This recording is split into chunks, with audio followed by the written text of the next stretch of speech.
ಅನ್ಯತಾ ಶರಣಂ ನಾಸ್ತಿ ತ್ವಮೇವ ಶರಣಂ ಮಮ ತಸ್ಮಾತ್ ಕಾರುಣ್ಯ ಭಾವೇನ ರಕ್ಷ ರಕ್ಷ ಜನಾರ್ದನ.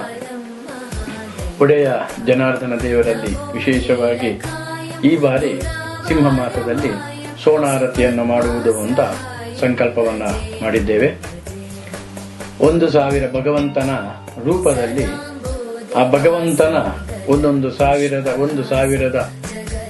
ರೂಪದ ಹೆಸರಿನಲ್ಲಿ ಸೋಣಾರತಿಯನ್ನು ಮಾಡುವಂಥದ್ದು ಅಂತ ಒಂದು ಸಂಕಲ್ಪದೊಂದಿಗೆ 1000 ಸೀಮೆಯ ಒಡೆಯನಾದ್ದರಿಂದಾಗಿ 100,000 ಸಾಲು ದೀಪವು ಸಿರಿ ಜನಾರ್ದನ ದೇವರಿಗೆ ಎನ್ನುವ ವಿಶೇಷವಾದಂತಹ ಕಲ್ಪನೆಯೊಂದಿಗೆ 1,00,000 ಹಣತೆಯಲ್ಲಿ ಭಗವಂತನ ಸಾನ್ನಿಧ್ಯದಲ್ಲಿ ದೀಪವನ್ನ ಎಲ್ಲ ಭಕ್ತಾದಿಗಳು ಕೂಡ ಹೊತ್ತಿಸುವಂಥದ್ದು, ತನ್ಮುಖೇನಕವಾಗಿ ಭಗವಂತನ ಆರಾಧನೆಯನ್ನ ಮಾಡುವಂಥದ್ದು ಎನ್ನುವಂತಹ ಒಂದು ವಿಶೇಷ ಕಲ್ಪನೆ.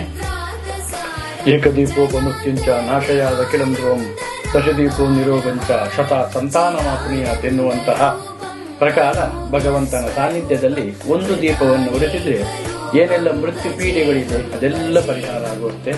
ಅದೇ ಪ್ರಕಾರ 10 ದೀಪವನ್ನು ಉರಿಸಿದ್ದಾದರೆ ಎಲ್ಲ ರೋಗಗಳು ಇರುವಂಥದ್ದು ಪರಿಹಾರ ಆಗುವಂಥದ್ದು.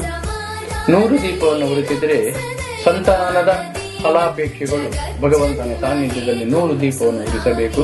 ಸಹಸ್ರ ಧನ ಸಂಪನ್ನ ಅಯುತಾತ್ ಆಯುಮಾತ್ ಭವೇತ್ ನಿಯುತಾತ್ ಜ್ಞಾನ ಸಂಪನ್ನ 50 ಪ್ರಭವೋ ತಥಾ ಲಕ್ಷ ಜನಾಧೀಶಃ ಕೋಟ್ಯ ದೇವಾಧೀಶೋ ಭವೇತ್ ಎನ್ನುವ ಪ್ರಕಾರ 1,000 ಭಗವಂತನ ಸಾನ್ನಿಧ್ಯದಲ್ಲಿ ಹಣತೆಯಲ್ಲಿ ದೀಪವನ್ನು ಉರಿಸಿದ್ದೇ ಆದಲ್ಲಿ ವಿಶೇಷವಾದಂತಹ ಆರ್ಥಿಕ ಸಮಸ್ಯೆಗಳು ಏನಿದ್ರೂ ಕೂಡ ಅದು ಪರಿಹಾರ ಆಗತ್ತೆ.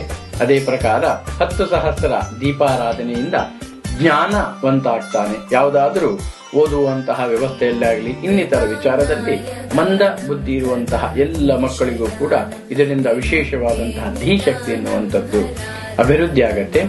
ಅದೇ ಪ್ರಕಾರ 50,000 ದೀಪಾರಾಧನೆಯಿಂದ ಪ್ರಭು ಆಗ್ತಾನೆ.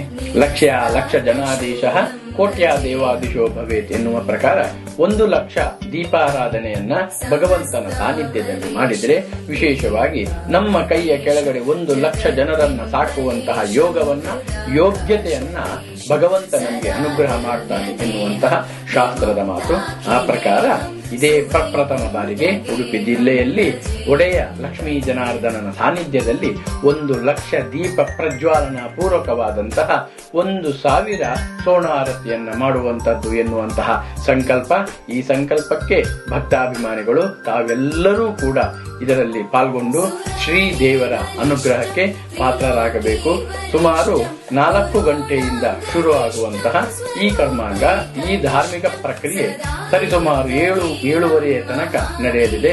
ಆ ಪ್ರಯುಕ್ತ ತಾವೆಲ್ಲರೂ ಕೂಡ ಈ ಮಹೋನ್ನತವಾದಂತಹ ಈ ಕಾರ್ಯಕ್ಕೆ ತಮ್ಮ ತನು ಬನ ಧನ ಸಹಕಾರದೊಂದಿಗೆ ಈ ಕ್ಷೇತ್ರದಲ್ಲಿ ಬಂದು ಎಲ್ಲರೂ ಕೂಡ ದೇವರ ಕೃಪೆಗೆ ಪಾತ್ರರಾಗಬೇಕಾಗಿ ವಿನಂತಿಸುತ್ತೇನೆ. ಜೈ ಶ್ರೀರಾಮ್.